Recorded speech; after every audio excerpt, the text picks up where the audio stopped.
Thank you to our sponsor, the Home Depot. The FIFA World Cup 2026 is here. Games every single day, and the best seat to keep up with all the action is right in your own backyard. Big screen outside, grill going, neighbors and friends coming over to watch. Now that's how you host. As an official supporter of the FIFA World Cup 2026, the Home Depot's got what you need to get the backyard match day ready. That's right. Whether it's a projector screen setup, string lights, little patio furniture, the Home Depot will help you make your yard the go-to spot. And with fast, free delivery on over 2 million items, you can focus on setting up the ultimate backyard fan zone instead of making trips to the store. So, as we welcome the world to our backyard, get your home watch party ready with an assist from the Home Depot. To learn more, visit homedepot.com/FIFA World Cup 26. With the Spark Cash Plus card from Capital One, you earn unlimited 2% cash back on every purchase. And you get big purchasing power, so your business can spend more and earn more. Do you have a favorite Gronk story? I got a good one. All right. You know, like a lot of receivers, tight ends will work on catching drills. Yeah. Hit the jugs machine, 100 catches. And all the receivers did it. I never saw Gronk ever do any catching drill, ever. Every ball I throw to Gronk, like he'd have these big white gloves, right? And when he put his hands up like this, it looked like the top of a trash can that I would try to hit. And he would go, whoa, whoa, whoa, whoa, whoa, with like, so he had like a smile on his face. The ball would just stick to his hands, right? So it was like unbelievable. So one day, it's like his third year in the league, all right? And we're at practice, and I throw him a ball, and it like hits like the palm of his hands and like falls on the ground. And Gronk looks at me and is like, what was that? Like, what just happened? So he goes, Tommy, throw me the ball again. And I took the ball and I fired at him, and he caught it. And it was like, he gained his confidence right back. He goes, oh, okay, I'll go. All right. Ladies and gentlemen, boys and girls, welcome back to New Heights. We got a special episode with me and Jason in the same room. This never fucking happens. This never happens. It is the best. There's like a scent to you that I just like being around. It's called Louis Vuitton Imagination. Do you know that perfumes actually use foul or rotten things in their perfumes because it lasts longer and elicits certain pheromone responses out of the nostrils? This show is brought to you by Expedia. That's right, the place you go to go places. We're your hosts. I'm Travis Kelce. This is my big brother, Jason Kelce. Hey. Jason always knows a little bit too much about everything. And you just caught that firsthand here in the early stages of this interview. I know just enough to be dumb enough. Yeah, there we go. You gotta love it, man. I don't have a script in front of me, so I think this is where I say follow the show on all social media at New Heights with 1S for fun clips throughout the week. And Jason is now going to tell you what we have coming up this week. That's right, 92%ers. We've got another great episode. Yeah! We are ending this season with an all-time guest, the most accomplished, greatest football player in the history of the game. Season finale. Tom Brady is on the show! Yeah! Oh, you talking about Tom Brady? That's right. All you Patriots that love Travis Kelce, Tom Brady's coming on the show. You're going to love it. Hey, Pats fans. Yeah, let's get into some new news. Before we get to that. All right, new news is brought to you by American Express. It's the end of the road. The season is finally done. This season is finally done of New Heights. Do you have a favorite highlight? I mean, the live show is it's it fresh, just happened. It's fresh, but god damn, that was a fucking fun. It was. One, it was a great job. Shout out to Amazon. Shout out to Enterprise. Everybody who helped put that thing on. The set design. It was so much fun. I didn't know I was going to work out. Yeah. We were talking, the whole team. We were talking. We're going to have a soccer goal up there. We're going to have a basketball hoop. We're going to have turf. I'm like, how the fuck is this going to work? And it ended up going off without a hitch, surprisingly. And thankfully, you actually dunked, which... Was it an actual dunk? Does that actually... No, it was 100% actual dunk. It was 100%. You've done it. You've dunked. You have done it. So you dunked, and on top of that, you stoned Alex Morgan. So Pregnant Alex Morgan. which was a little bit of a low blow, but you know what? You got to take your chance when you can. Listen, Tim coached me, and he said, you got to get in their head. I got the bobsled suit out, so that threw her out of her game right away. And then it was also a shorter net, so I didn't have to leap as far. Alex went up there like, all right, I'm just going to fire one in. Hopefully he doesn't. And you fucking full on. Oh, I'm going. Guess the right side. Airborne. The look on her face. There's got to be a slow-mo. The look on Alex's face. Somebody's got to have a slow-mo of that. The funniest part was the reaction from the crowd. They didn't know whether to cheer or not. Immediately, Like, ooh. And you get up like you won the Super Bowl. I just stopped a fucking penalty kick from a fucking World Cup champion, the best goal scorer in U.S. women's history. That's crazy. All right. You're hilarious. I'm sorry for my brother, Alex. I'm sorry. And I get to say that the first time I ever dunked a basketball was in the Orpheum Theater in front of thousands of people. With an alley-oop. From Will Ferrell. It's insane. What life are we living? Couldn't have happened in a better way. It's been a hell of a year. When's the first time you dunked? Roxborough Middle School? Roxborough Middle School, yeah. Like 8th grade. That was probably pretty cool, too. I was like 5'11". Yeah. Just kind of just daily casually. throw the alley-oop? I mean, yeah, it was daily, yeah. No, we were, man, it's so long ago. I think I remember being in a drenched sweat. Like I had gym class, I had been trying to do this for my entire time in gym class. Yeah. And I finally got it. Very similar to you. Not as much pull on the rim, but flushed it in, yeah. Flushed it in. Good penultimate step. Yep. No, I was a 1 foot jumper back then. 1 foot? Yeah. Not so left or right? Start from the fucking rafters and just build up as much speed as possible. All right. Well, we will be back for season 5 with all new episodes starting September 2nd. Travis is off to training camp. For everybody that is new to the show, we take this time off because Travis is way too busy to record a podcast. He's getting ready for an NFL season, and we do not have the time. Training camp at the NFL. He's going to go to St. Joe's University. St. Joe, Missouri. Missouri Western State University. Not St. Joe, Philadelphia, St. Joe, Missouri. Shout out to the Griffins. And where they will be, knee deep in sweat and all sorts of other bodily fluids that nobody else wants to be around. What? How is that? All day. They'll sleep together. They might, play tummy sticks. I don't know what might happen. It's tummy sticks? That sounds like a Philly thing. We never had that. You never did that? No, we never played tummy sticks. What's that? You're missing out. This guy's insane. Stick around to the end of the episode for some exclusive clips from our live show. We are ending the season with some of our favorite live No Dumb Questions. Nice. Ending the season with Tom Brady, pretty epic. Yes. Starting it with Taylor, pretty epic. Yeah. Beyond epic. The start of, during that recording, the entire time I'm planning, I'm going to ask this woman to marry me after this. So, those were probably 2 other, really cool moments of this season. Yeah. Obviously, the beginning of it with Taylor is one I'll remember forever, so. Well, it's by far our most viewed episode of all time. Yeah, it was pretty fun. Yeah, it was incredible. I've never been more. What was one that sticks out to you throughout the year? Can't use either one of mine. Put his ass on the spot. Fuck. We had a lot of good ones, Jason. I know we did have a lot of good ones.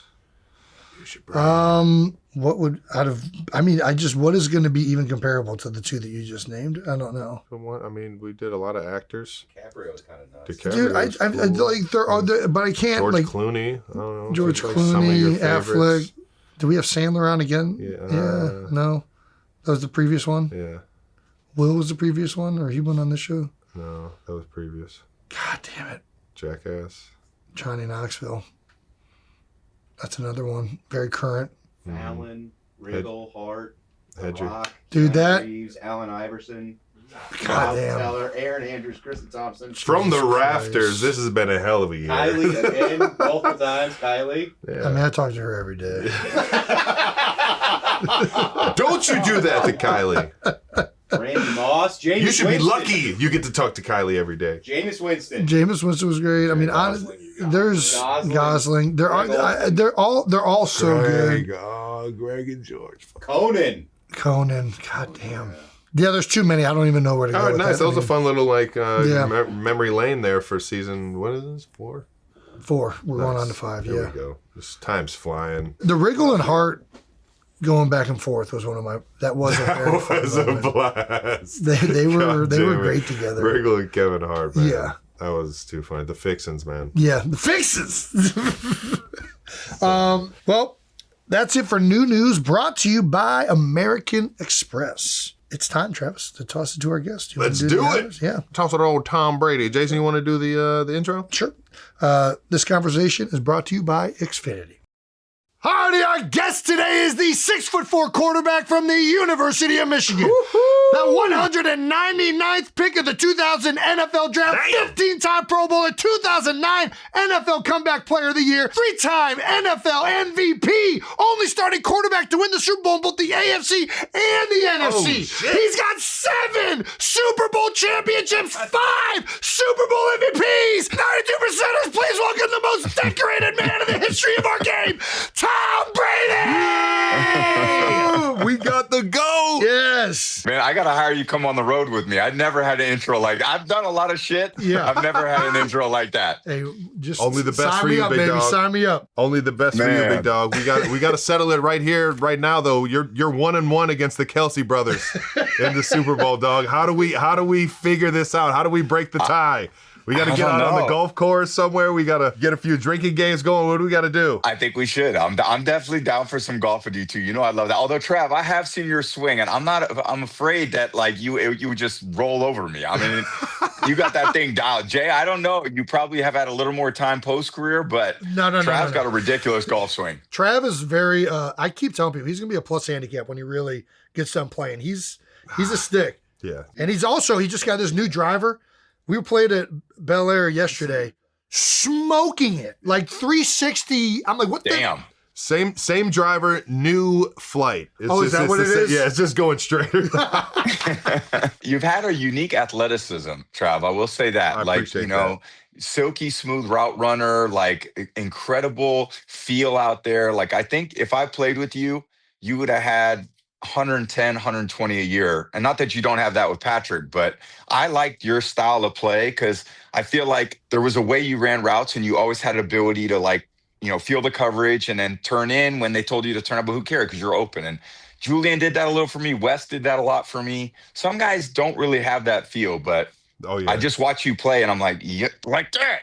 Just like that. I appreciate that, big guy. And I definitely took a lot of like notes from Jules and Edelman and even Gronk on. I mean, watching you guys were unbelievable at being on the same page. Yeah. And you could just tell you guys were in sync. And the guys that were running the routes were that even if they made a decision that wasn't, you know, so-called in the playbook, essentially, it felt like everybody was always friendly and making it definitive enough for you. And, but hey, I appreciate that, big dog. Jason's, he's the kind of guy that. I feel like Jason had the same, in his own way, like the center style of play, his own unique way of getting the job done. And Jay, you probably weren't the biggest guy, but you always played with great leverage. Always, communication was probably on point. I don't think I would have motherfucked you very often. I motherfucked the centers a lot, but you, I feel like you would have gone right back at me and I'd have been stuck because I'd have been like, oh shit, he's probably right. No, I listen, we talked about this earlier this year. I know you're being funny a little bit, but we were just talking about being on the same page. And so we were talking training camp earlier. Tom and the Patriots had a joint practice with us early on. And he talking about motherfucking people. We're having the Patriots come in. And the biggest thing we took away was the leadership and ownership that Tom took over everything. And this is just in like a training camp practice. And like, hey, motherfucker, come in motion. Like he was yelling at guys, not going in motion, not doing the right thing.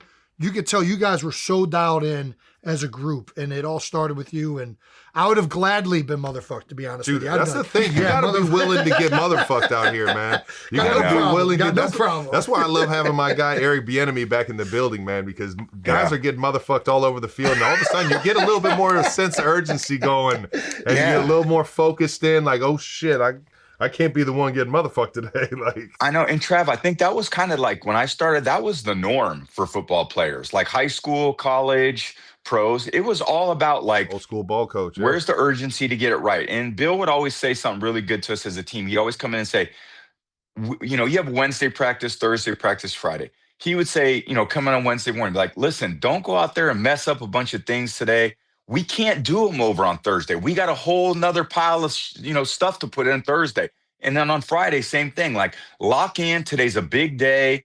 And that just created always this urgency for our team. And I felt like, I took a lot of things away from my time in New England. And, obviously I thought I had like a lot like you guys, you have great teammates and you have people that are going to be friends for life because you were all doing this really challenging thing together. But there was like an urgency, whether it was May to have the best OTA we could have or end of July when we had our first training camp. Like we had to have great practices every day because the competition is year round in the NFL. And if we were going to beat the other good teams, well, they were having good practices. So we needed to have a good practice. And just day in and day out, I think there was definitely a stress to it. There was an intensity, a stress to practice. Like I can't go out there and just, suck today at practice because I set the tone for the whole team. So I developed like this competitive urgency within myself. And you can feel that certainly all those years in, Jay, when we would come and practice against you guys. But I was locked in and I just felt like if I did that, well, then the other guys had to do it. And if they had to do it, then the coaches had to do it. And then it just kind of volleyed off one another. And, we didn't win them all, but we were competitive probably in most, in almost all the games I played. And I think it was for those reasons. Hell yeah. Being able to challenge that fucking inner competitor every fucking day and about every single detail. You're doing that in the dog days, man. That shit's going to show up in the fucking games for sure. Yeah, we talk about it all the time. When your best player is the guy that is doing all this and he cares that much and he's holding, that's the guy who usually sets the standard. And if he's just naturally that gifted and he doesn't have all these other things that all these other guys also need to be applying, and whether it's the time in studying, the time in knowing what you're doing, the time in communicating, all that stuff, that's got to be from the top down. And when the quarterback does it, it just makes all the difference. Thank you to our presenting sponsor, Expedia. Summer is in full swing, and if you haven't booked your next trip yet, now's the time. That's right. Maybe it's a spontaneous weekend getaway or that big vacation you've been putting off. Expedia makes it easy. That's right. Flights, hotels, vacation rentals, cars, activities, all in one place. And when you bundle, you can save up to 30%. Everything you need in one app. Well, some of the best trips are the ones you didn't plan. Just a spark of an idea that turns into something unforgettable. That's the beauty of having everything in one app. You can go from an idea to booked in minutes. No jumping in between sites, no hassle. Savings vary. Expedia, the one place you go to go places. Thank you to our partner, American Express. Doesn't matter what you've got planned, a good summer should feel like a breath of fresh air. Oh, 100%. This time of year is all about finding new places to visit, cities to explore, and rooms to sleep a little later in. With vacation season in full swing, we know good travel and finding great stays should feel simple. That's why you reach for the American Express Platinum Card. That's right. Card members get access to the largest curated global hotel program as compared to other credit card programs with special benefits as of July 2025. Ultimate comfort wherever you're headed. That's what I'm talking about. With premium travel benefits and award-winning service, there's nothing like Platinum. Terms apply. Learn more at go.amex/withplatinum. Thank you to our partner, Xfinity. If you're a soccer fan, summer means one thing. The game is on.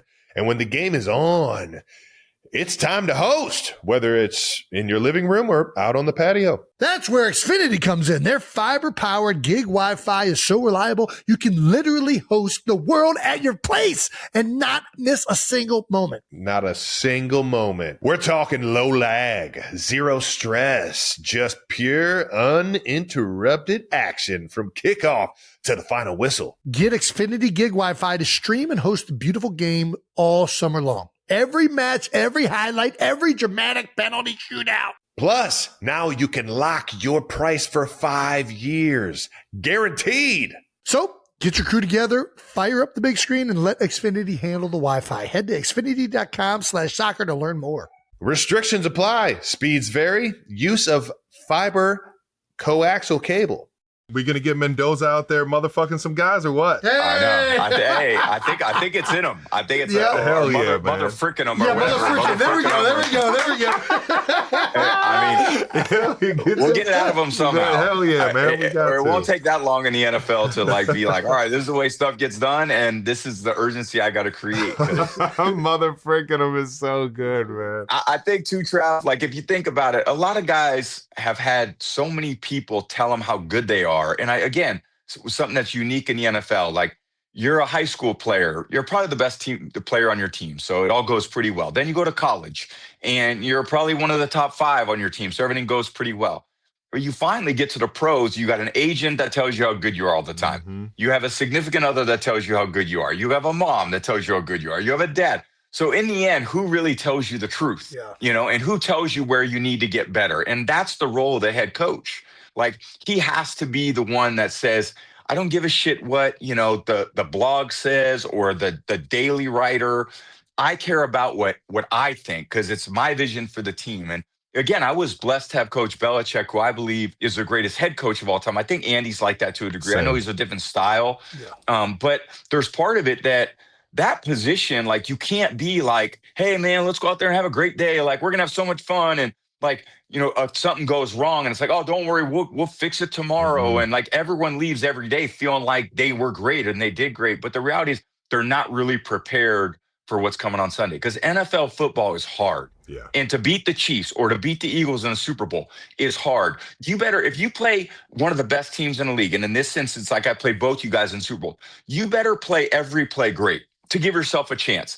If you play 20% of those plays poorly, you're not going to win. Yeah. And why waste all the time through April, through May, through June?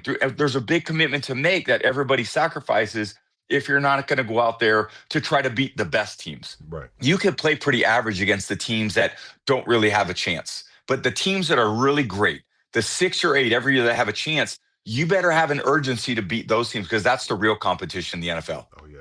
God, Tom's getting me fired up. I told you, dude. I told you. It's something about it.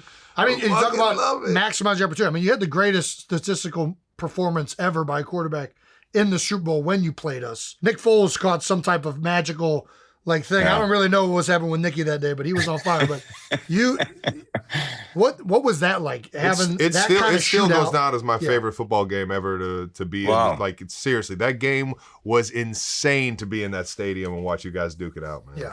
Yeah. I mean, I feel like it's when you win the Super Bowl, you guys played better than we did that day. So there's never any may the best team win. I always kind of say that, like, who you rooting for? May the best team win. I don't know. You guys were the best team that day. It was really hard for us because we did play good on offense, but defensively, we just couldn't figure out a way. You guys kept making big plays. The running back makes this great catch in the end zone. And, right. I think it was Alshon. Was Alshon? He caught the touchdown pass. Catches, and Ertz caught a touchdown pass. You had a couple 4th down conversions, yeah. Yeah, you were just always one step ahead of us the whole day. And we finally caught you in the 4th quarter on a touchdown throw to Gronk. Yep. And then you guys got that 4th down.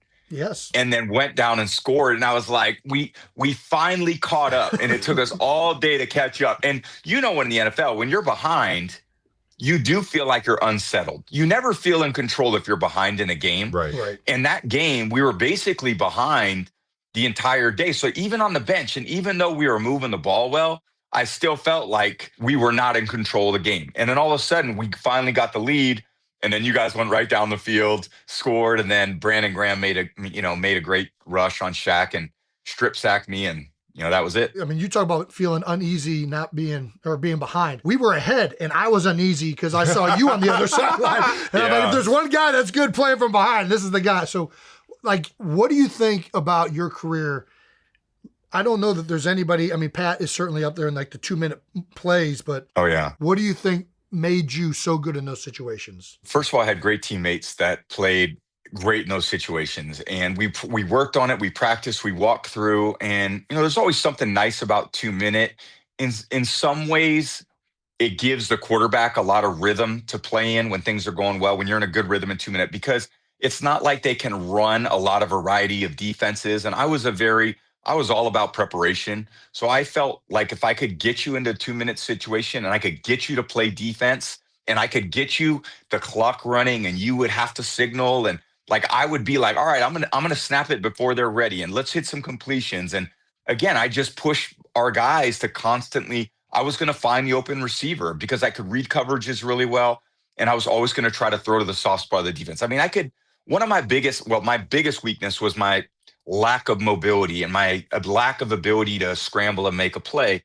And in many ways, that turned into the best thing that I did, which was force me to over prepare, to read defenses and to throw to open guys. Like I didn't have the option to like pull it down and run. So I had to make sure we had guys open before the ball was snapped. So I was constantly looking at the coverage. I was constantly seeing the defensive scheme and then trying to, get our guys in the best position. And I would throw it. Gronk would catch it. I would throw it. Jules would catch it. I would throw it. Danny would catch it. I would throw it.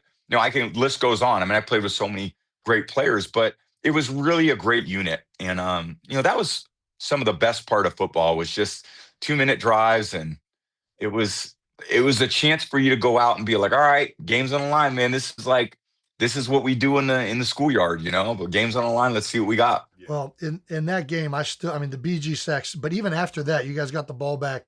And up until that ball fell on the ground, that last Hail Mary attempt, I'm still like, dude, Tom could still find a way to get this done. Like, and they're not even believing it was over then. But let's get to some of the good stuff. 7-time Super Bowl champion. Yeah. Oldest Super Bowl champion, I believe. Is that correct? Oldest starting quarterback Super Bowl champion. No, I saw it firsthand. Do you have a favorite one? What is your favorite? Yeah, do you got a favorite one out of all of them? I don't want to sound arrogant because that's not. I would say they're all different, first of all, and they're all different, meaningful because they're kind of tell a different story. Oh yeah. I think one that was like the 2014 one against the Seahawks. You'd probably say like the Atlanta one where we came back from all those, down a bunch of points. But the one I won 3 really early, and it was kind of like. What's so hard about the NFL? I sound like a little dick. I mean, no idea. I mean, it was like I went to Michigan. We were good in Michigan, and I won 2 bowl games. And then I got to the pros. My first year, we won the Super Bowl. And then, my next year we didn't. And then we won 2 back-to-back. So I was kind of like this is what you're supposed to do. You're supposed to start the season, work hard, and then win. That's okay, big deal. Nice. But then we lost in 2007 to the Giants. Then we lost in 2011 to the Giants. And then we played Seattle in the 2014. So we'd gone 10 years, and I had 3 times we won it. Then I had 2 where we lost it. Yeah. And then I was like, man. And then 2014 came, and we're going against the Legion of Boom, and we're down, I think, 10 in the fourth quarter, 10 in the fourth quarter. Right. And then we end up having just the most incredible, last 20 minutes of the game. Defense played incredible. I mean, that stop down at the goal line, it went from like, again, we were losing for most of the game. We finally got a lead in the fourth quarter. They drove right down the field. And then Dante Hightower made one of the greatest plays in Super Bowl history, tackling Marshawn, getting blocked, had like one shoulder out, somehow got Marshawn on the ground, which like 10 guys can't get Marshawn on the ground. Exactly. Dante did it with like one shoulder. Yeah. And then Malcolm makes one of the greatest defensive plays in the history of football. And everyone after the game talked about, not handing the ball to Marshawn. I was like, how about that play by Malcolm Let's Butler celebrate to like this pull play. the trigger? Yeah. Yeah, to pull the trigger on that as a rookie to like go over the top of the pick and the acceleration burst. And then get there. It was all or nothing. Yeah. It was crazy. Yeah. Whenever I'm a receiver and I come out of a break, I'm always trying to minimize the opportunity for the defender to beat my angle. Yeah, he's got to go through you to get to the ball. He's got to go through me. That's a part of my size and my strength in being a pass catcher. And I thought he had a good angle coming in. Now, maybe he could have gone in there with a little bit more tempo, but it's kind of like one of those plays where it's like the RPOs, you want to kind of come in with some whatever it was. But I thought the angle was good, and Malcolm just fucking shot it, man. And that goes to like I'm sure the film breakdowns and all the. I love the story behind it. They talked about prepping for that exact situation before it happened. I don't know if that was like in a 30 for 30 or where I saw Bill talking about that, but I love when the preparation carries over. And then, I mean, the moment there, I mean, you could not have a bigger moment for a young player to really go out of his way to take a chance. Tom, I've always wanted to ask you this because you have this ability, and we kind of talked about it before, about just like the rhythm in which you always commanded the offense. It's just, you feel like you've always got control of the game, and everybody's kind of going at your rhythm. Was there a point in your career where you started to understand that, or was it always just kind of within your preparation how you guys ran the offense? My college experience was really unique. My first 3 years, I didn't play at all at Michigan. And again, if I was around these days, I probably would have transferred to another school because, I hear you. it was simple to do. But, Michigan was a really tough experience in terms of I had to grow up. I didn't have brothers. I had 3 sisters. I was the youngest. I got babied by my mom. I got babied by my dad. I got babied by my sisters. I go to Michigan, which is a long way from California. It's freezing cold. I didn't have a jacket when I went there. And I sit on the bench my first year, and I really had, I would call it like a lot of self-defeating attitudes and behaviors. I always had an excuse. I always had, coach doesn't want me in They there. creep in real easy. Yeah, they're not giving me the opportunity. And I had a sports psychologist who unfortunately he passed away about a year ago. His name was Greg Harden.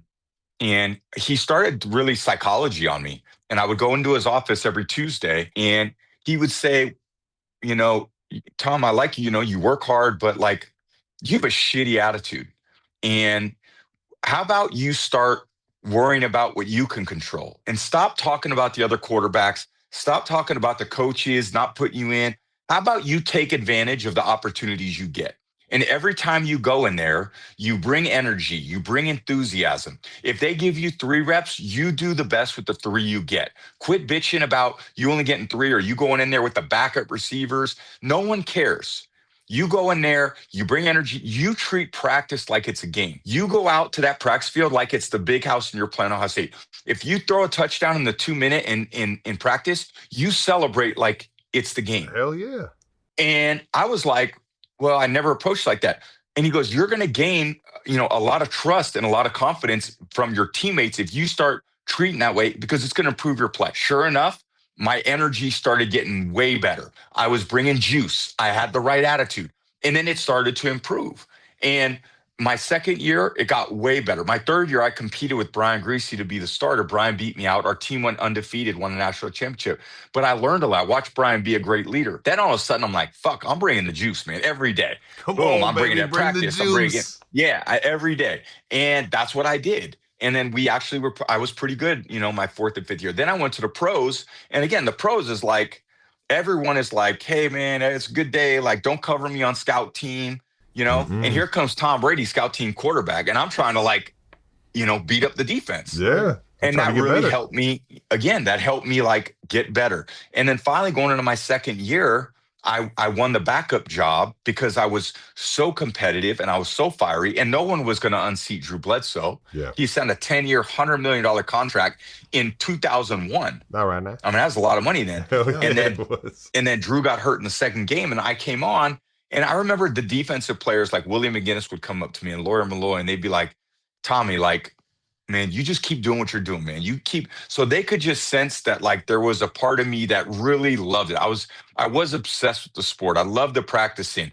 And then I loved the leadership part. And I really loved the preparation. Then I got really into the game. And Peyton Manning was the guy that I always looked up to, as a kind of a rival, because I thought he was the epitome of a field general. He got his team in the right play. And then I watch him, he's throwing for all these touchdowns every year. So it was like, if I could get the mental part right, I was getting good at the emotional, the competitive stamina, the leadership. And then my physical body started to catch up to me. Mm-hmm. And then it kind of all came together. And like, I would say 2003, I started to turn into like what I would become. Yeah. But it was a process. It was like, I would say it was definitely built by, a lot of people that supported me in the journey. And then I was just really open to learning. I was curious about everything. And then I wanted to go out there and be my very best. And so it's just a progression of a lot of things, a lot of people, and then kind of awesome, putting it all to use. Hell yeah, that's awesome. I love that story from college, man. That it resonates so much, not only with me, but I've seen guys not handle that conversation the right way. That it's easy to be negative and to not only just point fingers, but to look at what's going on around you and create an excuse. But in the reality of things, if you come in with the right fucking mindset and the right energy, man, one is you're going to enjoy what you do 10 times more. But then on top of that, it's infectious, man. That energy is infectious. Everywhere you've gone, you've had success, and you've been a part of like more than just yourself in bringing it, like bringing wins and everything like that, but those memories that you create because of the energy and the mindset that you bring into the building, that's what, you know, the teammates and the people you go to work with are going to remember you most for. Well, it's also a productive mindset for a player. Yeah. Like, this is always one of the things that really sucks when you start losing games and you see the finger pointing start, or like, hey, we're not doing this, we're not doing that. And you have to try and like remain like, dude, just control what you can control. Like, be the best center you can be. And if you can be a way to help somebody by putting them in a better situation, being a great teammate.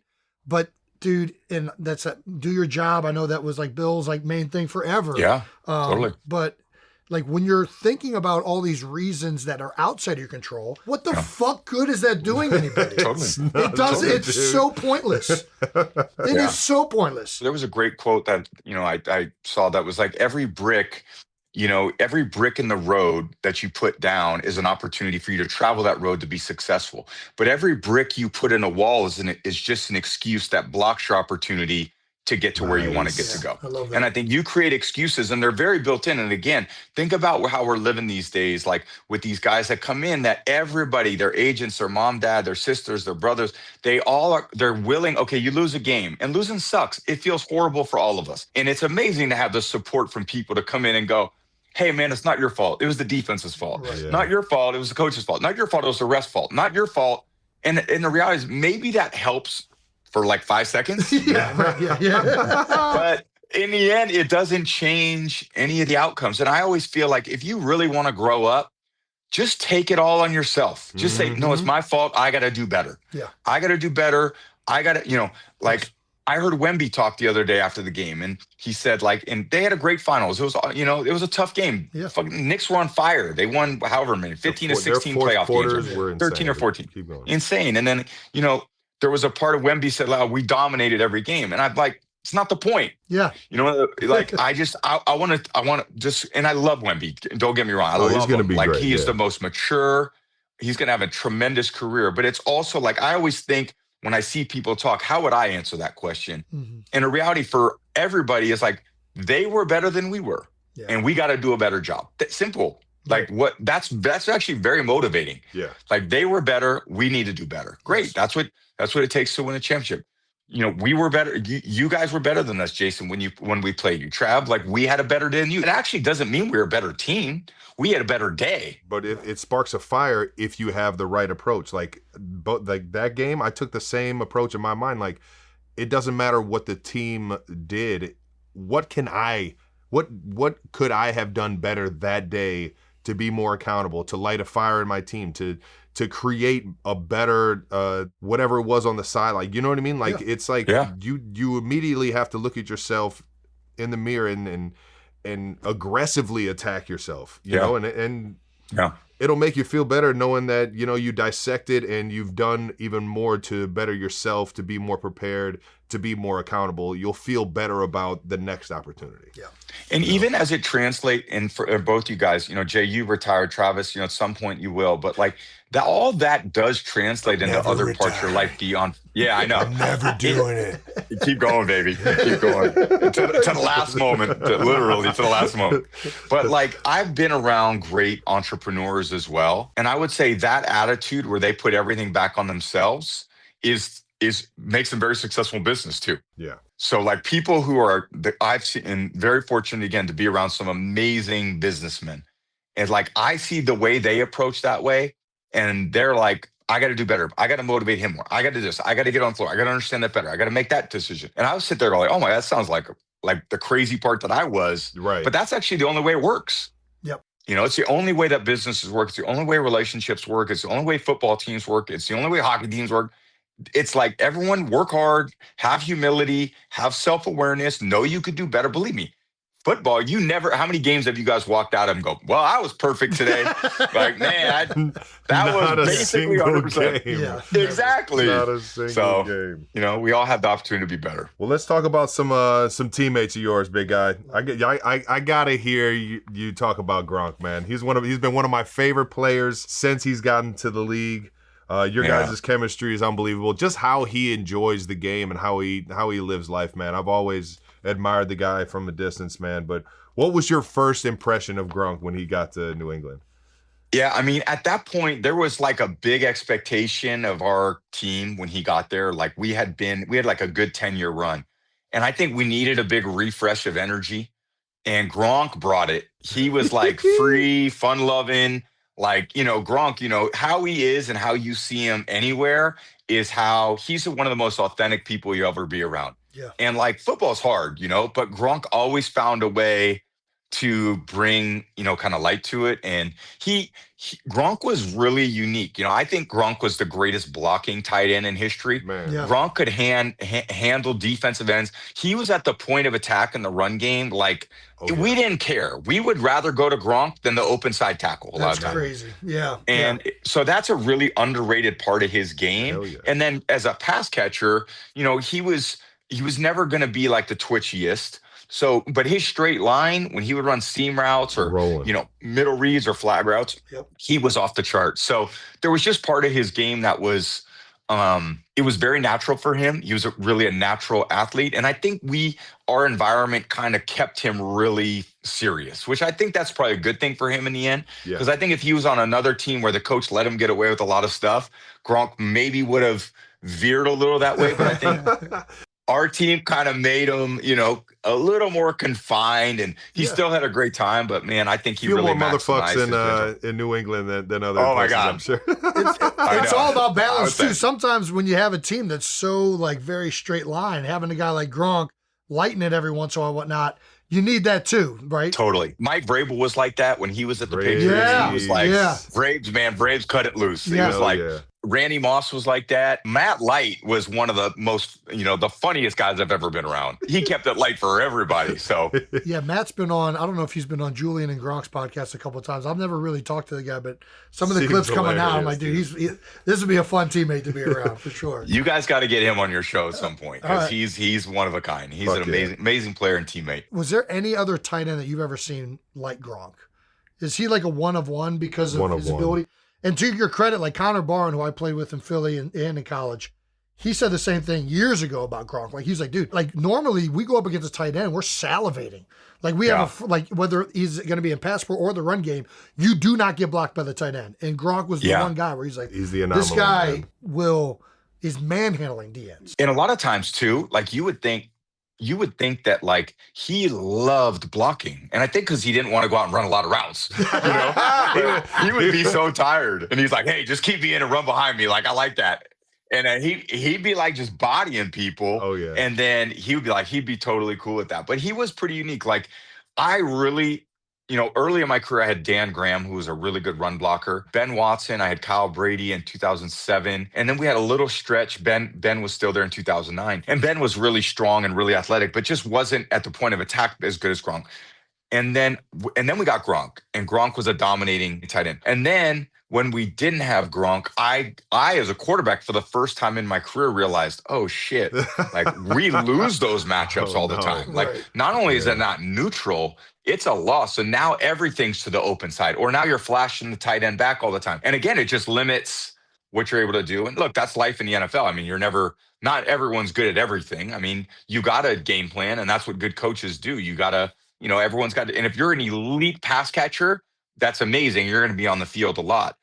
Sometimes if you're really good at run blocking and a really good pass catcher, you could be a great player. Oh, Yes. Well, he was the jack of all trades, and he was a dream piece for any offensive coordinator, both in the run game and pass game. He had a little bit of like a skip to my Lou, and he played with his tempo in his routes. Yeah. Like a lot of his like deep crosses, or a lot of his in-breaking routes, or if he had a soft coverage on it, he would play with his tempo, and it made him feel faster in his routes. Then I learned so much from just watching him just run like deep crosses or deep cross, like basic routes, or even out routes and stuff like that. But there's only so much you can do when you watch Gronk in terms of like trying to incorporate it into your game, because the guy just had such a gift and like a feel for the run game that it's one of a kind, man. And his ability to get the inside hands, he has long arms. Man. He's always been strong as an ox. Yeah. And just the physicality to get into a bar fight every single play it's One of a kind, man. Do you have a favorite Gronk story? I know There's you. gotta be too many. I do. It's kind of probably got- hard I to got limit it to one, but Let's go. What we got? I got a good one. All right. So Gronk is he's okay. I love Gronk. Gronk didn't ever work. You know, like a lot of receivers, tight ends will work on catching drills. Yeah. So afterwards, hit the jugs machine. 100 catches, and all the receivers did it. Julian would come at like 6 a.m. and throw tennis balls off the wall and do one-hand drills. I never saw Gronk ever do any catching drill, ever. And I would throw the ball, and every ball I'd throw to Gronk, like he'd have these big white gloves, right? And when he put his hands up like this, it looked like the top of a trash can that I would try to hit. And he would run across the field, and he would go, whoa, whoa, whoa, whoa, whoa, with like, so he had like a smile on his face. And I throw it, and the ball would just stick to his hands, right? Oh, yeah. So it was like unbelievable. So one day, it's like his third year in the league, all right? And we're at practice, and I throw him a ball, and it like hits like the palm of his hands and like falls on the ground. And Gronk looks at me and is like, what was that? Like, what just happened? So he goes, Tommy, throw me the ball again. And I took the ball and I fired at him, and he caught it. And it was like he gained his confidence right back. He goes, okay, I'll do it. All right. And by the way, for the rest of the career, I never saw him do a catching drill. There you go. So it was like there was his a drill right there.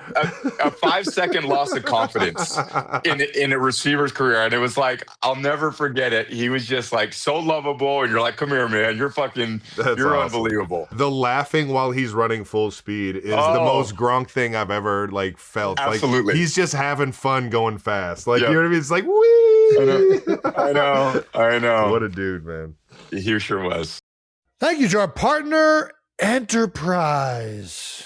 The final match of soccer's biggest tournament is fast approaching, with corner kicks being taken and Enterprise giving away cars on every corner kick goal. And there's still time to win one yourself. The moment a corner kick is called, post on X, hashtag on every corner, hashtag sweepstakes at Enterprise. And if a corner kick is scored, you could win a car. Winners may pick up their prize cars at an Enterprise or an Enterprise car sales location on a corner near them. But nicely done, Travis. One of the prize cars from Enterprise could be yours. The question is, are you hitting the open road or surprising someone you love with a brand new set of wheels? For more details and an additional chance to win, visit oneverycorner.com. No purchase necessary. Open to legal residents of the 50 U.S. states and D.C., Puerto Rico, Canada, Ireland, the United Kingdom, France, Germany, and Spain who are 21 and older. Sweepstakes ends July 19th, 2026. Void where prohibited. Prize awarded if a corner kick goal is scored. For entry details and official rules, visit oneverycorner.com. Thank you to our sponsor, Allstate. Checking Allstate first. That could save you hundreds on car insurance. Not checking if the lid is on your blender before hitting the start button. That's going to make a mess. Hope the splatter goes well with your shirt, big dog. Yeah, checking first is a good idea. So check Allstate first for an auto quote. I could save you hundreds. You're in good hands with Allstate. Potential savings vary, subject to terms, conditions, and availability. Allstate North America Insurance Co. and affiliates, Northbrook, Illinois. Thank you to our sponsor, Mentos Gum. Some of the best stuff that's ever happened didn't come from a plan. It came from just saying yes. That's right. Yes to the random invite. Yes to the weird idea somebody throws out. Yes to doing something different on what would have been a completely mundane day. That's the vibe Mentos Gum brings. A crisp piece of fresh mint or spearmint for that clean, locked-in feeling. Or red fruit lime tropical when you're wanting that bolder, fruitier boost. Either way, it's a signal to yourself. I'm not just going to go through the motions today. Mentos Gum refreshes your every day and leaves you open to whatever comes next instead of just grinding through the same old, same old. Refresh the everyday with Mentos. Say yes to fresh with Mentos Gum. Let's talk a little Randy Moss, man. Yeah. Did he really come see you at the team hotel? So Randy, when he was at the Raiders, we were playing in 2006. We were playing at Minnesota, and he flew. It was a Monday night game. He flew after a game to meet in the team hotel. And of course, at the time, I'm like, I don't know. It's not like I'm the general manager or anything. Like, and he showed up, and they're like, Tommy, Randy's here.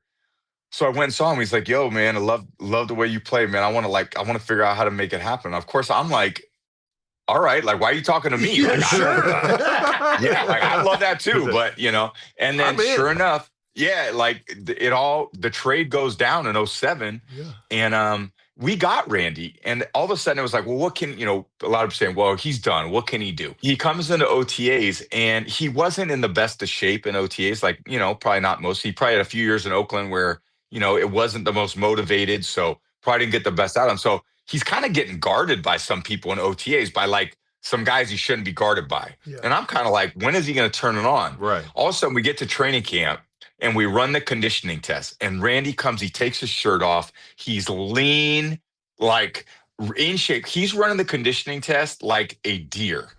All of a sudden we get out there. It's like probably like the second week of training camp, and we run a flea flicker. And Randy's the intended receiver, and I throw it literally as far as I can. And Randy's running, he beats the safety, and Randy would always kind of lolly off the line of scrimmage, and he would always just watch the safety.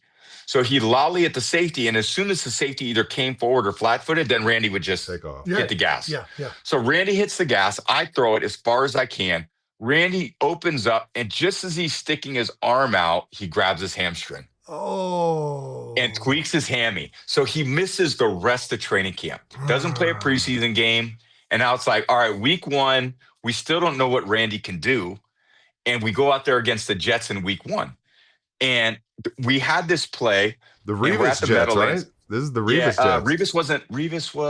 That was Revis's rookie year. Yeah, it was Revis's rookie year.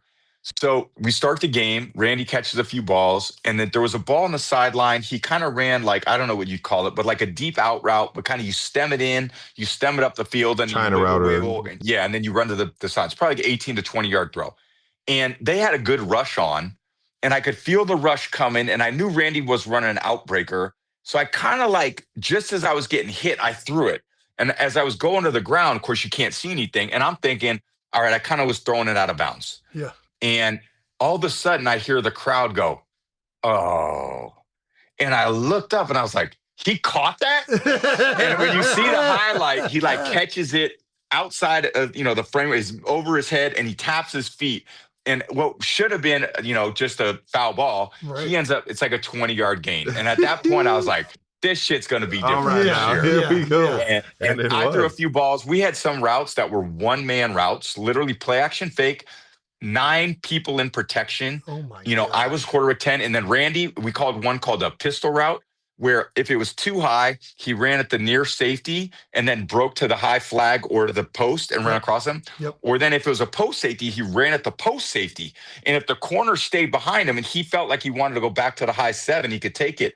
A lot of times you ran across the field, but I would have to throw it, 65 yards. And it was get that like, thing out. You got to make a decision, oh Randy. my God. I was gonna say, how do you know where he's going to go? I don't. You don't. Yeah. You don't. And Yeah. he would just turn on the gas. And the great part about having a really fast receiver is when you see your receiver running fast, and I would say for the most part, NFL DBs are faster than receivers in general. Right. I'm not saying always, but you can't be a slow DB in the NFL. Right. Yeah. Just slow DBs. You could be a receiver that's not that fast and still be productive. Right. You can't be a slow DB. All those guys run 4.3, high 4.3, low 4.2s, low 4.4. Sorry.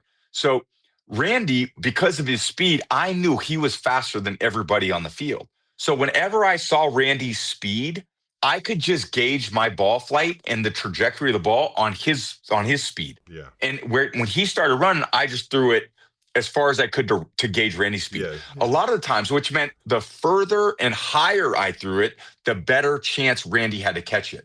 For most receivers, the higher you throw it and the further, the more the DB has a chance to catch up. Yeah, you're bringing up what I like.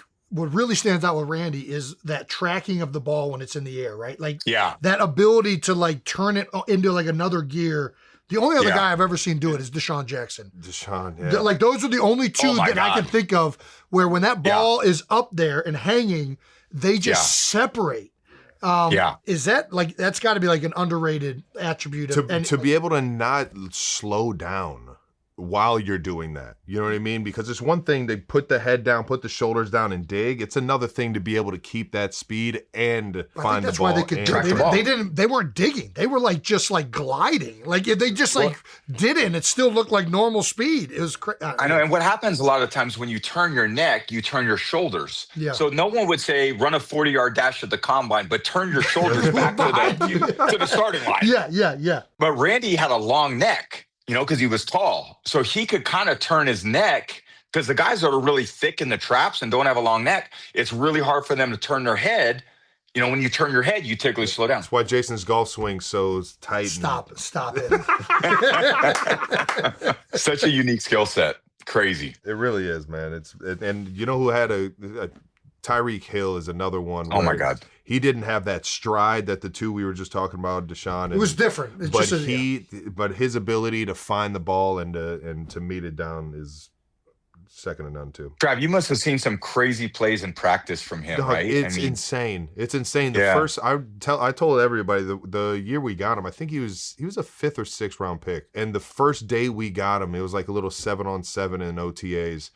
And he caught like just like a flat route or it was like a bubble slant RPO, and he was the bubble. He caught the bubble. Nobody got within 2 arms lengths of him, and he just ran down the sideline. And I'm just sitting here like, we just got the most electric player in the draft.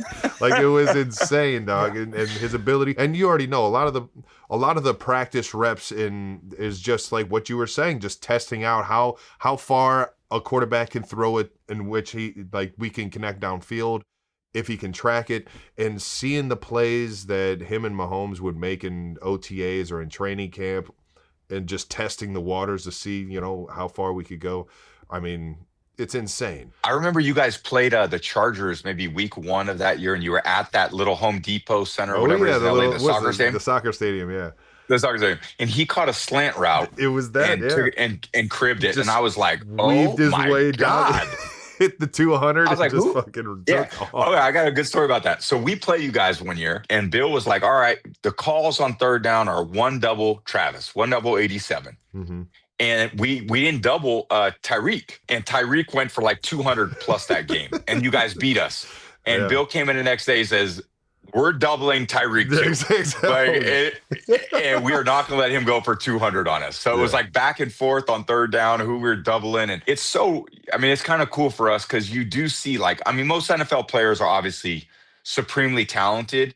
And then every once in a while, you see someone who is just a little more talented than everybody else. And you go, man, that is a special talent. That's crazy. Yes. And a lot of times it just stands out immediately. Oh, yeah, right away. Yeah. Like Aaron Donald is a pass rusher. I mean, is like everyone and then Aaron Donald. Yes. Everyone, then Randy Moss. Everyone, and then Darrelle Revis. Everyone, and then Ray Lewis. Yeah. Everyone, and then Ed Reed. It's like, even if there's a Hall of Fame, and then to me, there's like one player that's like even better than every Hall of Famer. Deion Sanders says it best, man. You guys got to find another hall for me to be in, man. I love Prime when he says that. I mean, it really is true. I think there's very few players that aren't it's not scheme dependent. It's not it doesn't matter who's on their team. Like, that guy would have been the best of all time, regardless of where he was and who he was with. Yeah. And that's like a whole nother realm of football player. I gotta ask you about one more teammate, man. One of my favorite of all time. Everywhere he goes, he wins. Joe Thuney. Big Thuney, man. You got any good Thuney stories? Yeah. Ohio. I used to call him Looney Tunes. But Joe was I think a 3rd round pick for us, and he played tackle at NC State. We moved him to guard. Started as a rookie. We had a great O-line coach. Yeah, Dante Scarnecchia. And Dante was just, I can't say enough good things about him. Like, what he taught me, what he taught the offense, he gave the line so much confidence. That's awesome. And 5 guys in there, you guys all play together. He gave that line confidence through his techniques, but also everything was black and white with Scar. There was no gray area. This is how we're doing it. And okay, if we can't get it that way, I'll change it. But and everyone was so decisive, and they played well together. And Joe just came in and he embraced all that. He had, David Andrews was next to him a few times as center. I mean, he was just the perfect guard. Size, strength, Probably he Style, didn't have the longest arms, but it didn't matter. But we moved him to a tackle one game, and he was like, "I've never played tackle." And Dante said, "Listen, just fucking kick, get to the junction point, and punch." Yeah. And it was like, okay, that's all I got to do. Just give us a chance, baby. That's all. I know. And then, I mean, he was a captain, and he always did the right thing. I mean, there was he showed up. He was, he sweated his ass off. I mean, and he was the consummate pro, and he should be a champion. He still is. He's just a great player, great guy. We miss him as a teammate out there in KC, man. He's one of my favorite of all time. And we actually moved him to tackle for an entire season. And he took us to the Super Bowl, the last one we went to. Well, it wasn't the whole season, the end of the season. Yeah, it was But yeah. through the playoffs and everything. Yes, exactly. We got to ask you, another one of our favorites, Jules. Tell us about, how does he go from special team, but was a quarterback at Kent State? QB the Maction, baby. Dude. He was running the Mac, dude. Tell us that story. So he signed with the same agent that I had, so I knew who he was. Don Yee and Steve Dubin, who were our agents, and he was from the Bay Area, so he grew up 5 minutes from where I grew up. Okay. So I knew who he was, and all of a sudden we got back, and Billy O'Brien was like, "Hey, we're going down to check this kid out from Kent State." And I was like, "Of course." So he ends up being a punt returner to get started. We have Wes already at that position when we got Julian. So of course, Wes was one of the greatest teammates I ever had. One of the greatest receivers ever to play in football. Wes. Look at Wes's 6-year stretch with us. It was unmatched. I mean, he was incredible. And Julian comes in, and he's got a chance to learn from Wes, but we didn't really need Julian that much because we had someone in that position. Yeah. But Julian just had a chip on his shoulder, he worked his ass off. Julian had one of the greatest work ethics of anyone I've ever seen. And so the difference is this: when you play quarterback, like Julian did in college, the ball was in his hands and now he could do something with it. When you play receiver, you have to do something to get the ball in your hands. You don't line up behind the offensive line like the running backs do. So to learn to be a receiver, to learn how to run a route, to learn how to get open, to learn how your footwork, that's an incredibly difficult skill set. And it took him years to figure it out. And to Julian's credit, 2009, he played really well. We had a playoff game. We got our ass kicked against the Ravens. Julian was the best player on the field that day for our team. And 2010, he didn't play much. 2011, he broke his arm, didn't play much. 2012, Wes was still there, so he didn't play that much. And then finally, 2013 came. After 4 years, he played defense, he played punt returner, and then he got way better at running routes. And again, just tenacious, tough. Julian had juice every day, and he built himself into one of the greatest players the Patriots ever had. Yeah, that's fucking awesome, man. Is there something about that body type? The short, sawed-off white guy. Totally. Those feet are just moving quicker. We're gonna get an option route on a guy in the slot, and they're not gonna be able to redirect as quick as this guy. You know what? In some ways, Jay, it was because our team was built differently than a lot of others. We didn't always have the highest paid players. In fact, when a lot of guys would have a chance to get free agent contracts, Bill would trade those guys and let them get paid somewhere else. And then we'd have to replace them with lesser talented players. One position that's unique in the NFL is receiver. Yeah. Jamar Chase makes $40 million a year. T. Higgins makes 30. Tyreek Hill was making almost 30. We didn't have those players. So we had to find production from other areas, and slot receivers in the NFL don't get paid top dollar for receiver.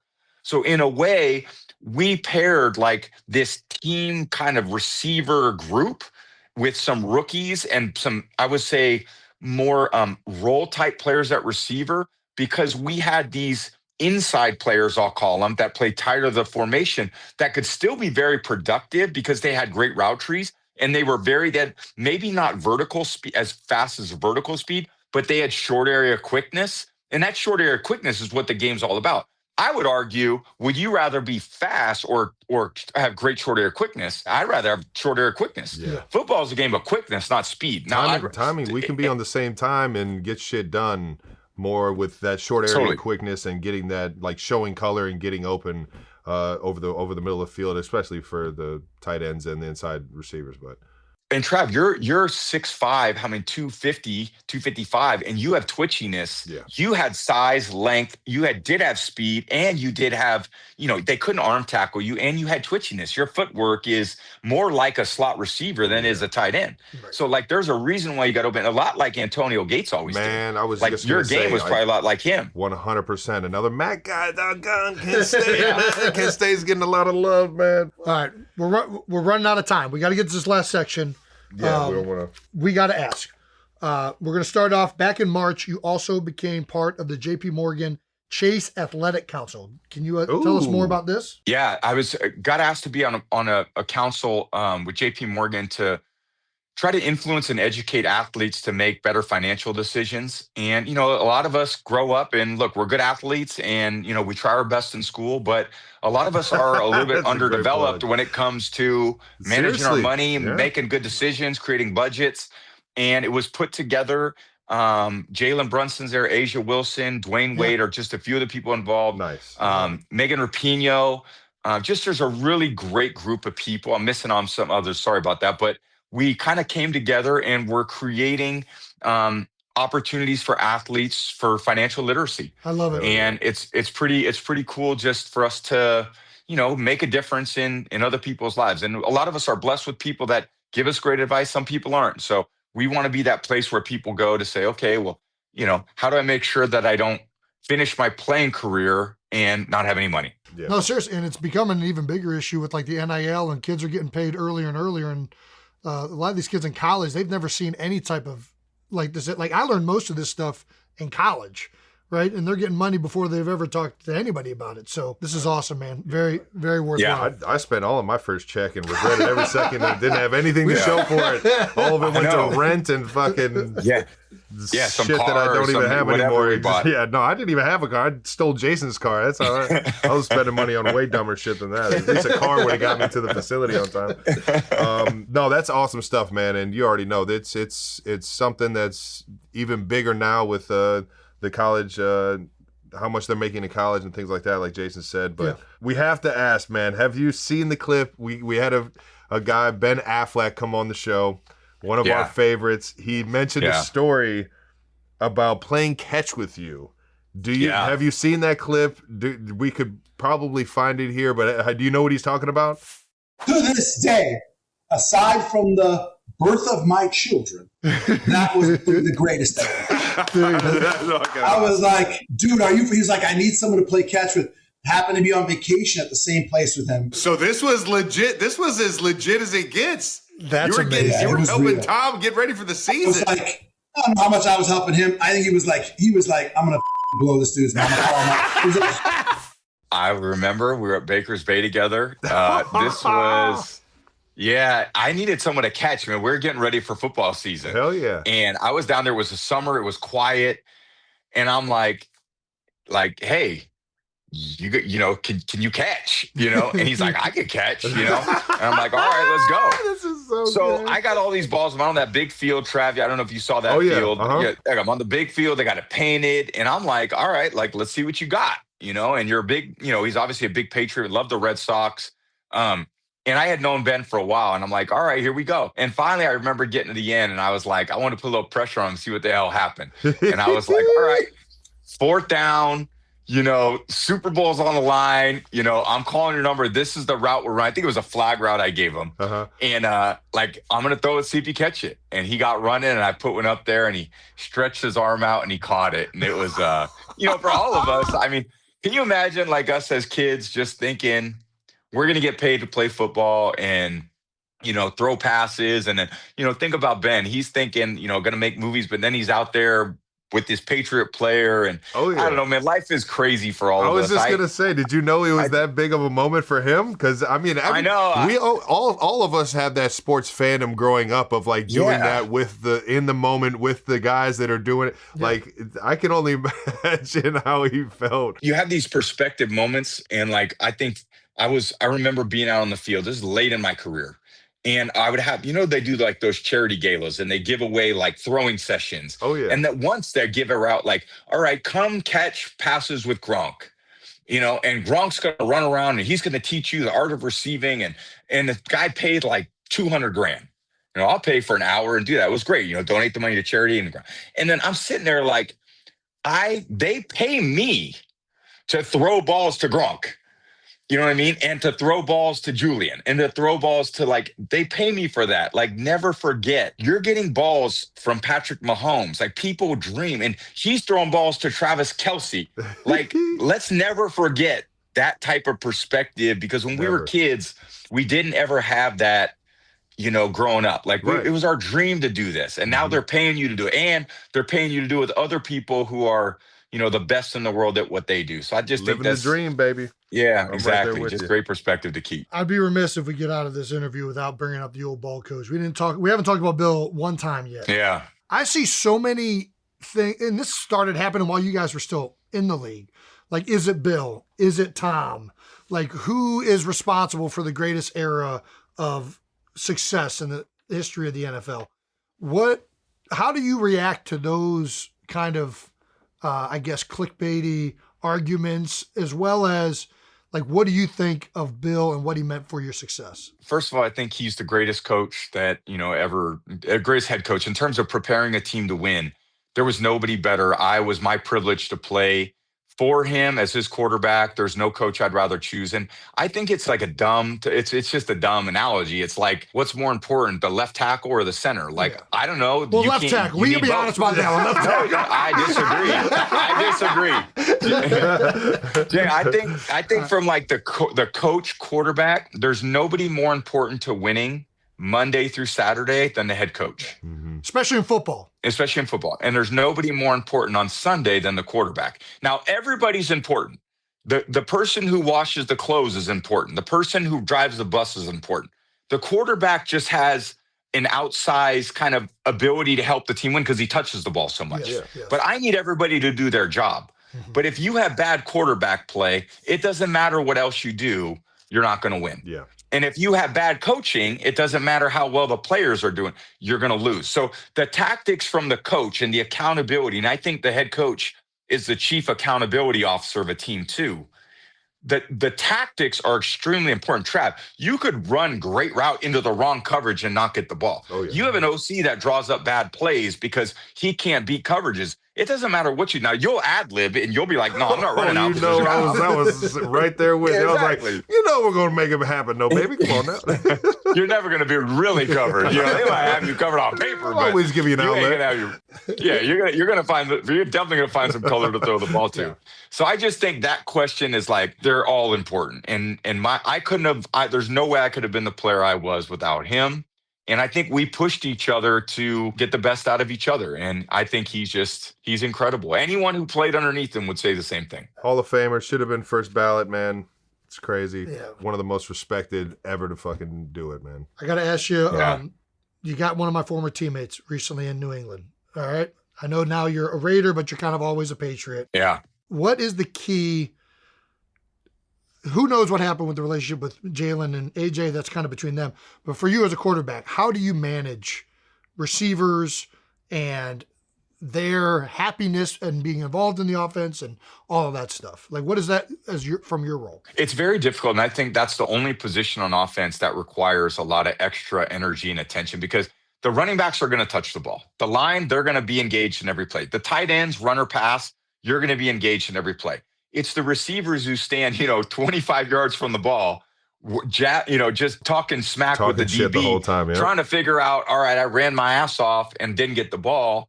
And how do I stay locked in and committed to the team when I don't touch the ball? And it's a hard thing. They're working hard to get the ball and they don't get it. So they get frustrated so easy. And I almost think when I see these NFL off seasons, I swear to God, I think now this is just deja vu. I've been seeing the same shit since 2000 when I came into the league. This guy this guy gets in trouble. He's arrested. This guy gets cut. This guy gets traded. This guy's unhappy at receiver. You know what I mean? It's like Real Housewives of the NFL. And it's the same script. And it's over. And we that position, it's I almost want to the psychology of receiver. I almost want to say you're going to catch 110 balls this year, okay? You're 17 games. You're a great receiver. You're going to catch 110 balls. one game you're going to get 11, and one game you're going to get 3. And the next game you're probably going to get 11, then you're going to get 3. I can't have you like the happiest guy in the world when you catch 11 or the most miserable guy on the team when you catch 3.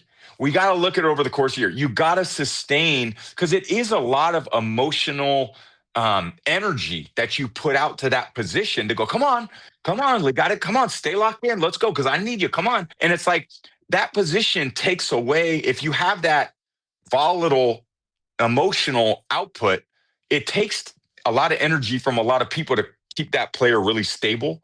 So you got to like try to reframe it for them and just say, listen, like you may get 3, but you're going to get 11, or you might get 11, 11, 11. And then, 3. It's just the way it goes. Yeah. If they're doubling Travis, you ain't touching the ball. That's the reality. If they're butching you at the line of scrimmage with the defensive end, and they've got, some ridiculous athlete over the top of you, but it frees it up for other people. Exactly. And you got to be cool with that. So, I mean, as we're going to see it again this year. Who's the next unhappy receiver? And I understand it. I mean, that's not, they want to be involved in the game, and AJ wanted to be involved in the game. I covered a lot of those Eagles games. And that passing offense that's not what that team's known for.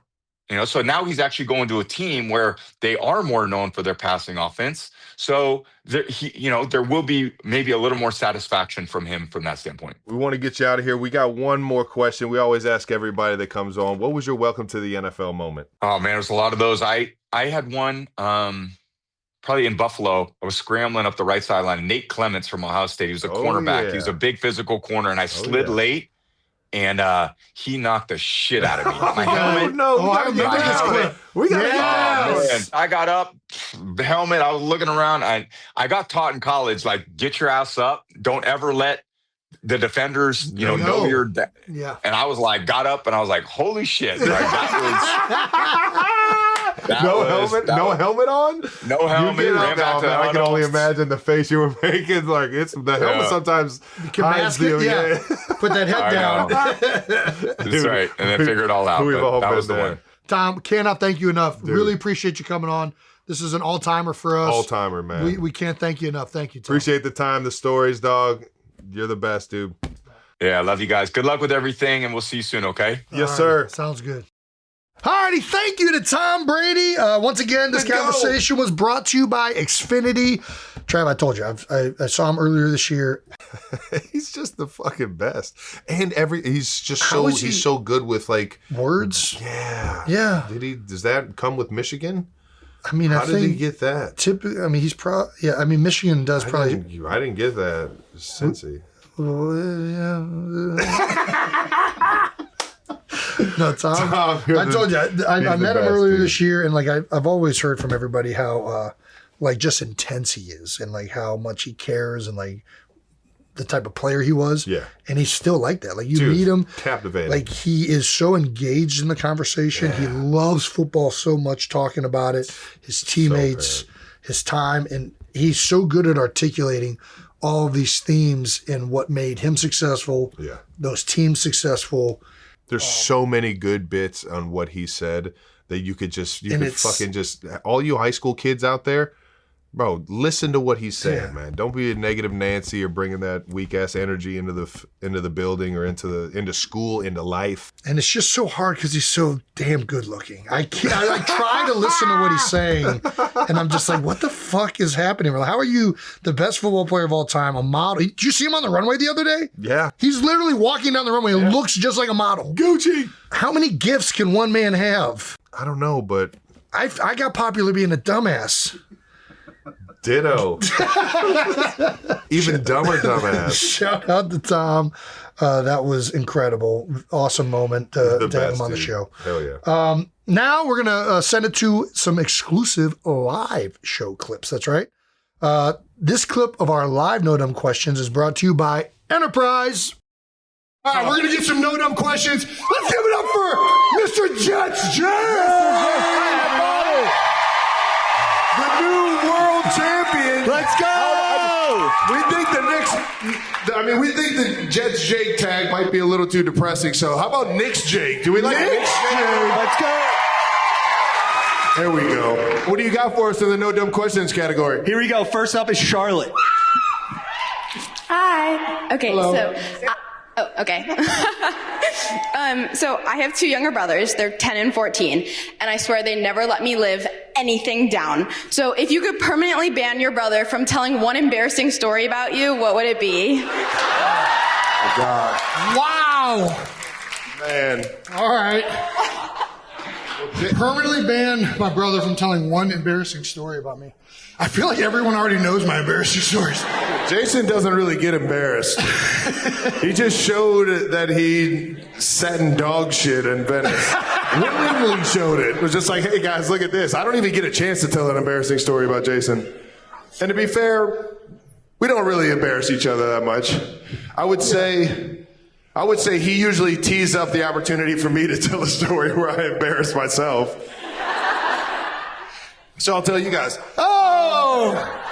So, not too long ago, but a long time ago. Are you really going to tell us? You want to tell us? You sure? Yeah. All right. Well, it's not that bad. It's just embarrassing. I have face blindness. Hilarious. You guys know I have face blindness?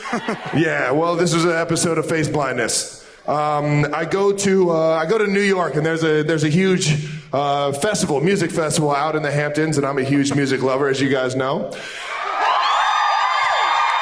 I go with a bunch of guys from New York in the money world, so it's like a connection in like finances, and I'm thinking that I'm going to be around a bunch of guys in finances at this music festival. So I get up there and I immediately start having beverages. It's kind of the thing, the Kelce way of going about things, and I get shit-faced.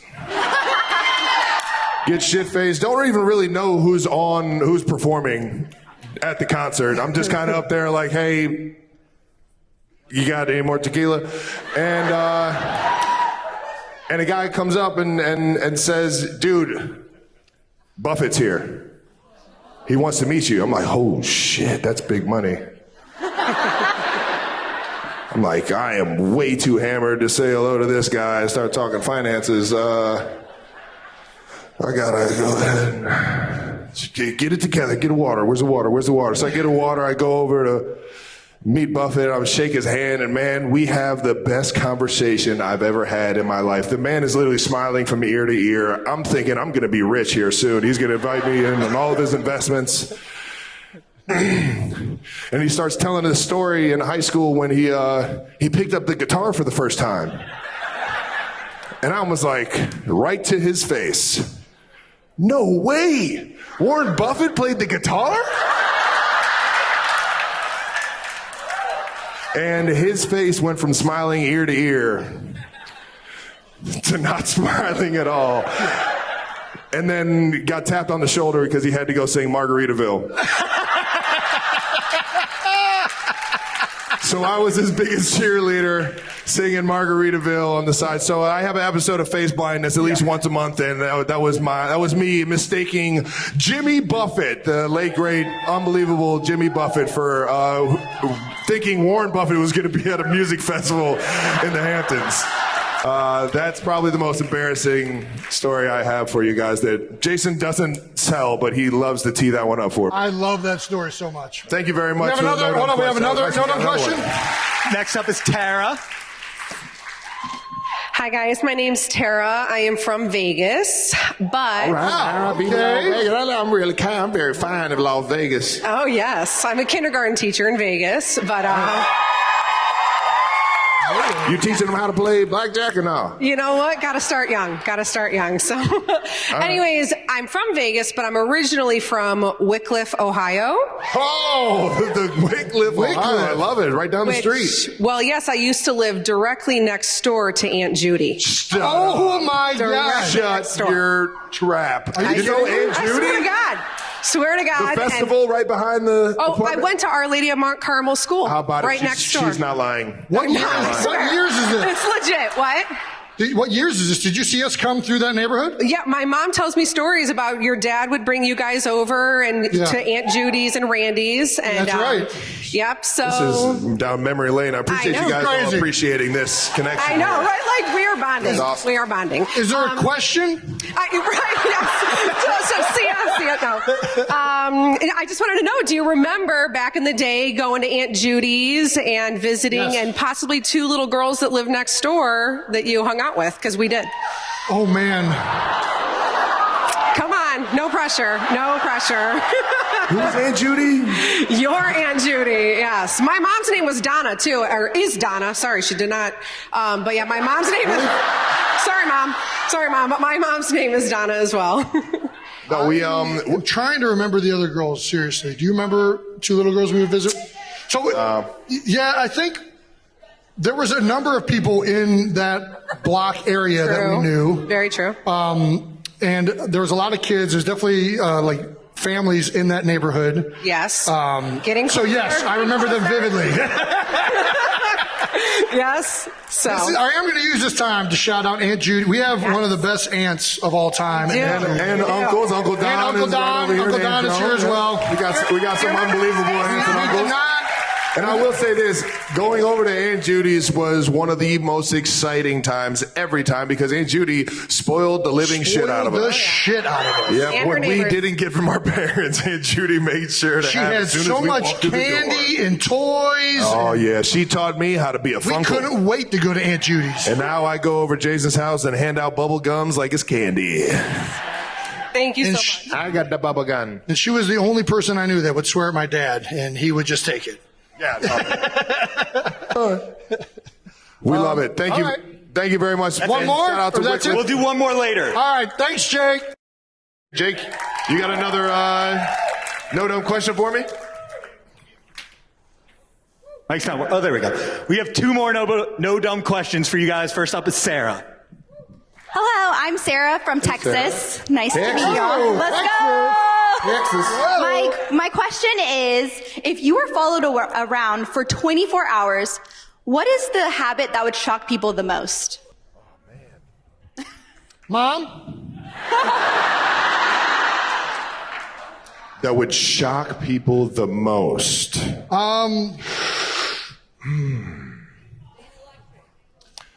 Maybe how much deodorant I put on. You put on a lot? Yeah, I mean, I'm a spray deodorant guy, but I'm like, shh. I noticed it in the green room. And then it's like, You're that's not the only place I have hair. Yeah. So then I'll go, shh. This all makes so much more sense. I'm kidding. Nobody does that, right? What is a disgusting habit for Jason? There's a lot. I mean, everybody knows I don't use shampoo.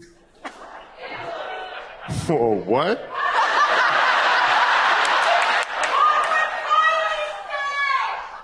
Kylie at one point said, "If you're making me break out in acne because you're not shampooing your beard." I don't know. I'm a hot spots guy. Hot spots. Hot spots. Hot spots. All right, well, there you go. Pits, this and that. That's it. And this is no dumb questions, ladies and gentlemen. The questions that mean absolutely nothing, that you'll learn way too much about somebody than you could have ever imagined. You should go out and get our No Dumb Questions book. Did you guys know we were authors? Yeah. It's one of my most proud. There it is right there. I cannot read or write, but I got a book. What we got next? We have a no-dumb question from a familiar face. This is Kason from Texas. Texas in the house. Kason, I think I know you. A little bit.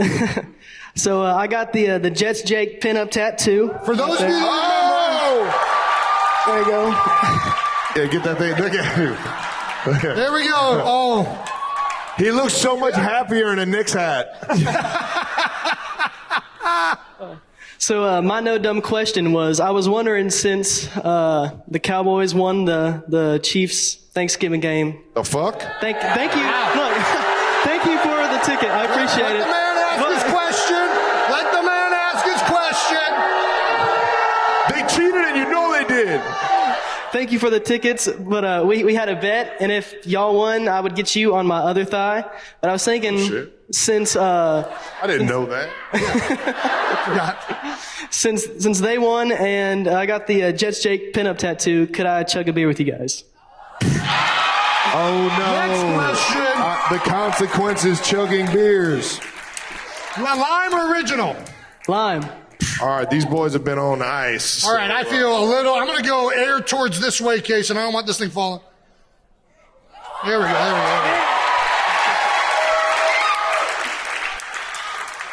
All righty.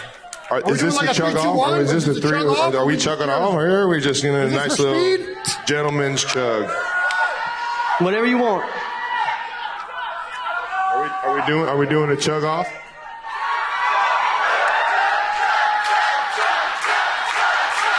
What? All right, how are we doing this? Jake, you got a whistle or something?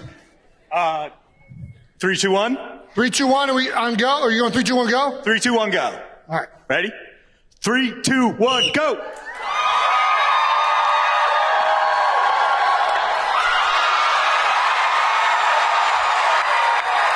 You're out of your game, little brother.